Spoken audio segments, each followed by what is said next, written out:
Nemes Márta, szoptatási tanácsadót. Arról kérdezem többek között, hogy mit jelent a kizárólagos igény szerinti szoptatás. A szoptatás az valójában biológiai norma.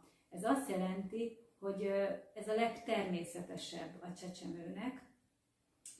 Ugye a saját fajunkra jellemző tejet kapja meg a csecsemő, és igazából nem létezik ennél jobb, teljesen egyénre szabott, tehát, hogy neki termelődik az ő igényeinek, az ő életkorának megfelelően, immunanyagokat tartalmaz, tehát megvédi őt a környezetében lévő fertőzésektől,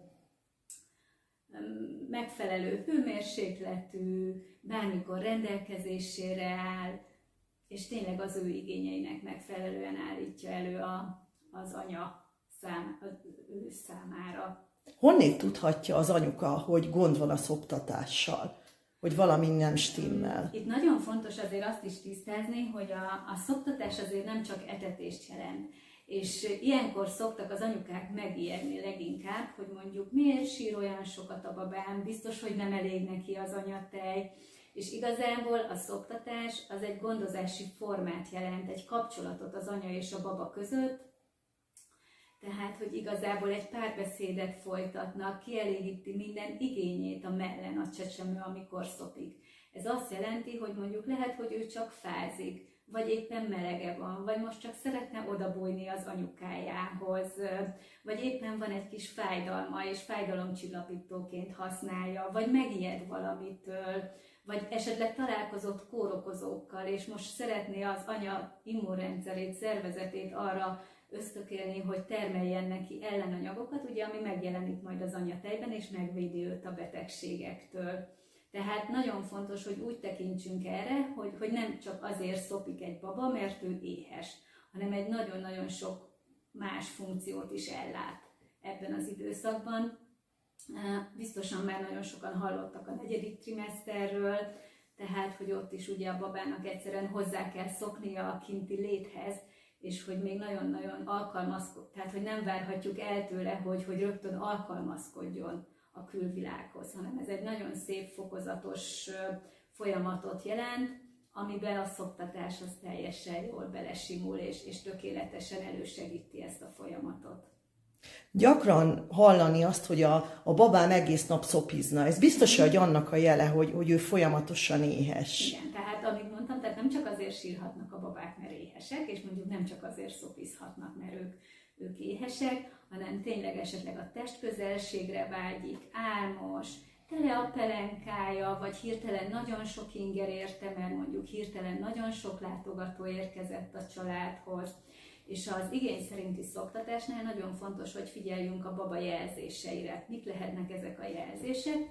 Hogy például, hogy még szinte nem is ébred fel, akár csukva van a szeme is, és cuppog, keres, forgolódik.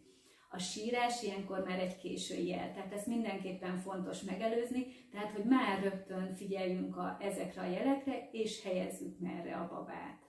Vannak-e olyan esetek, amikor nem szoptathat az anyuka?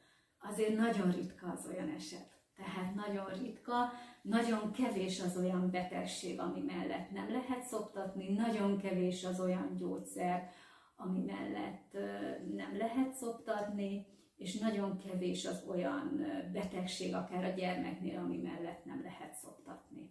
Másik nagy aggodalma az anyukáknak, hogy kevés a tejük.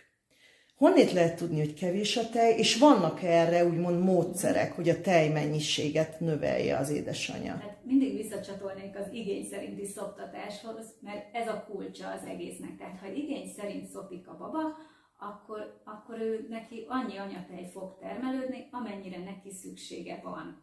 Hogy honnan tudom azt, hogy elegendőt szopik a baba, tehát ha például megfigyelünk egy szoptatást, és itt nagyon fontos elmondanom, hogy ezt nem úgy derítjük ki, hogy mondjuk próbaszoptatást végzünk, és megnézzük, hogy egy alkalommal mennyit szopott a baba, hanem mondjuk egy ilyen tanácsadás, hogyha egy ilyen problémával keres fel bennünket az anyuka, akkor nagyon sok kérdést teszünk fel az édesanyának, megfigyeljük a szoptatást, tehát hogy egy ilyen komplex képet kapjunk a problémáról, és hát igazából, amikor megfigyeljük a szoptatást, akkor ugye megnézzük azt, hogy a babának megfelelően helyezkedik el a mellen, tehát megnézzük, hogy a kis szája, hogy a szája állását, megnézzük, hogy a mellen hogyan helyezkedik el, mennyi van a mellből a kis szájában, szoptatás közben milyen hangokat hallunk, tehát hogy rendesen szív, nyele a baba, akkor nagyon fontos szempont például, hogy